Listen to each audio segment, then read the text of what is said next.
to the gentleman next to me is Big Brother, because that's how I know him. About 18, 19 years ago when I first became president and CEO of this organization. By the way, I'm in my 20th year, and we'll talk about that a little bit. When I sat down with this gentleman to my right, leadership was at the top of his list, and we'll get into that in a second.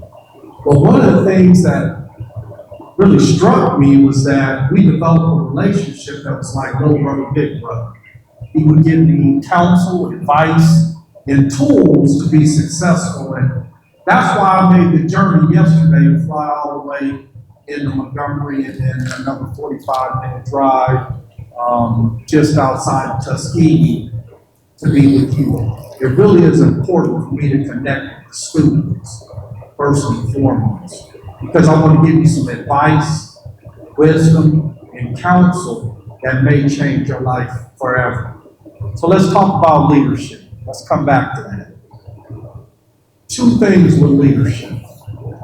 Number one, you have to be a visionary. When you get in a room, in the real world, once you matriculate from this university, and maybe get a secondary degree or some other degree, or go to trade school and pick up a trade, when you're interviewing for a leadership position, the very first thing they're going to ask you when you walk into the room is, what is the vision for this organization going forward? Now, this may not mean nothing to you right now, but trust me, this is something you probably want to write down, because this is a life changer. This is a game changer, which is what I'm about to relay to you. 20 years ago, when I got the opportunity to serve as president and CEO of this organization, the best piece of advice I received was from my former boss at the San Diego Convention Center that said, Rudy, when you sit down in that interview and they ask you the question for the vision of this organization, you need to close your eyes, think of a blank canvas, and paint your visionary picture and articulate that to them, and you'll get the job. That's what being a leader is all about. Being able to walk into a room and taking a blank stare or a silent room and transform it into a movie. The second thing you need to be able to do is you need to be able to activate your team leaders. You need to be able to take your recipe and create action and get stuff done. That's what being a leader is. Whether it's the black belt, brother, we talk about this all the time, the convention center, the Neighborhood House Association, Tuskegee football team, whatever it is, whatever institution that you are trying to lead, you need to have a vision and you have to activate it. I'd love to come back to this subject because I just dropped some nuggets on you all. 20 years from now, I want you to call me up. And I want you to let me know whether or not I was right. Because I guarantee you, if you go into a room and you give them your vision and you paint that picture, you're going to get the job.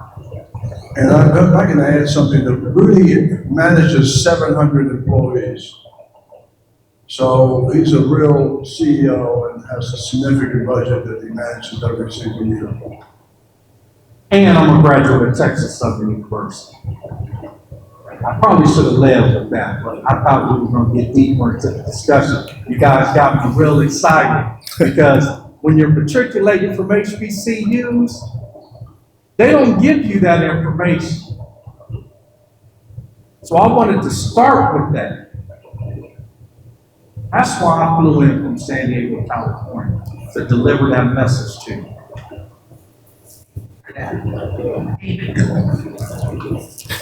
Hey, Shante. Can you repeat the question? I got to follow all this big energy. all these, I'm the why, I'm the why in that. Absolutely. When you think about leadership in the Black Belt today, what does it mean to you personally and professionally? So, for me personally, this has been about a 3-year process of coming down and visiting the Black Belt. Never had been here before, prior to 2023.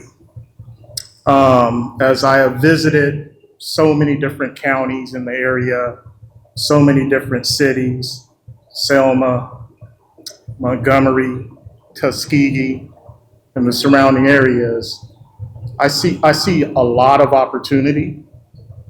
I see a lot of opportunity for this whole Black Belt area to reestablish itself as kind of like a mecca, a political mecca, an economic mecca, a social and community development mecca that can be an example to other communities of color across the nation.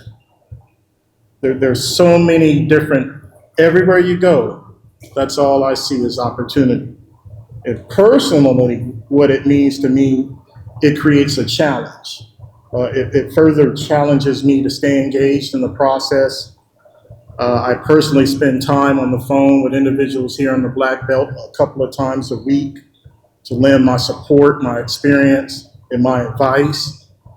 And it's just really extended my family and extended my reach as a professional that works with communities of color.